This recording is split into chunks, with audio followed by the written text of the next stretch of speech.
Imagine you are house hunting, and you find a property right next door to your current home.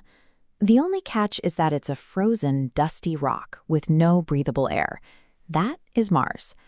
Turning this barren wasteland into a place where we could walk outside in a t-shirt and breathe freely requires an extreme remodeling project. Scientists call this process terraforming, and the goal is to shape a hostile planet into an Earth-like state.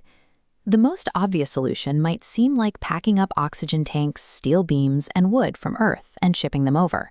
But rockets can only lift so much. Hauling a planet's worth of building materials across millions of miles of space is simply impossible. Instead, any astronauts attempting this renovation would have to live off the land.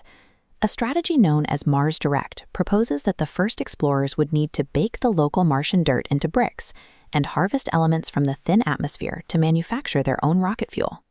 Terraforming involves the monumental task of rewriting the entire chemistry and physics of a planet so that it sustains human life on its own, naturally. The very first step in our planetary renovation is dealing with the temperature. Mars averages -80 degrees Fahrenheit. To thaw an entire world, we need a massive, continuous source of heat.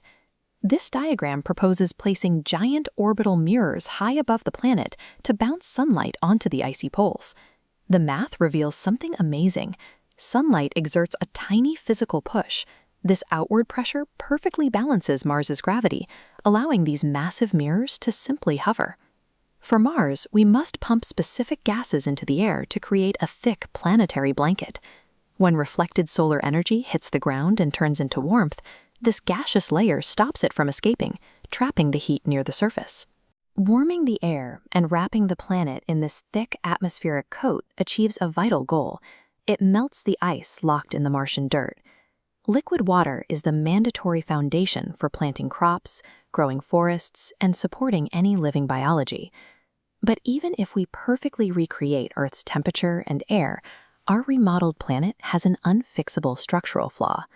Mars is much smaller than Earth, meaning its gravitational pull is only about 1/3 as strong as what we are used to. This schematic compares a healthy bone to one exposed to low gravity. Our bodies require Earth's heavy pull to stay strong.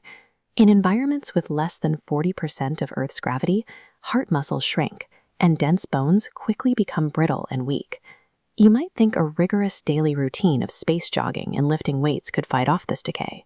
Unfortunately, studies show that no amount of heavy resistance training can fully stop the skeleton and blood circulation from deteriorating over long periods. We can manipulate the atmosphere, we can plant giant forests, and create massive oceans, but we cannot change human biology. Our bodies evolved to push against the heavy, constant downward pull of Earth's gravity, and they literally begin to waste away without it. We see this exact physical damage happening right now on the International Space Station orbiting Earth. Astronauts returning from extended stays in weightless conditions are often so weak they have to be physically carried out of their landing capsules. This means that a beautifully engineered, green, breathable Mars would still be deeply hostile to us. The planetary environment might look like home, but our physical bodies would become too frail to survive walking its surface. To solve this biological gravity problem, we have to turn to an extreme architectural solution. We have to manufacture our own gravity. Engineers plan to build massive, rotating underground habitats. As this giant underground merry-go-round spins, it generates an outward force. By tilting the floor, the machine's outward spin perfectly combines with Mars's weak downward pull, creating a force that feels exactly like standing on Earth. To maintain their bone density and heart health, settlers would have to retreat from the open Martian surface and spend hours every single day inside these spinning underground houses. Even if we managed to completely terraform the surface of another world, physics dictates we'd still have to live inside massive, rotating machines just to trick our biology into feeling at home.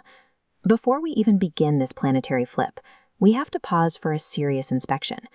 What if Mars isn't completely dead? What if microscopic organisms are already surviving deep underground? Heating the planet and introducing oxygen would flood their home with conditions that are completely toxic to them. We have to decide if humanity has the ethical right to bulldoze an entire native ecosystem just to make room for ourselves. And practically speaking, NASA's most recent assessments deliver a harsh reality check. We simply do not possess the manufacturing scale, the budget, or the heavy lift rockets required to build giant mirrors and ship greenhouse gas factories to another planet. The physics checks out on paper, but executing a project of this magnitude is entirely beyond our current capabilities. Today, terraforming is firmly locked in the realm of science fiction. Until the day arrives when we can construct orbiting solar reflectors and build spinning underground cities, we have a clear directive.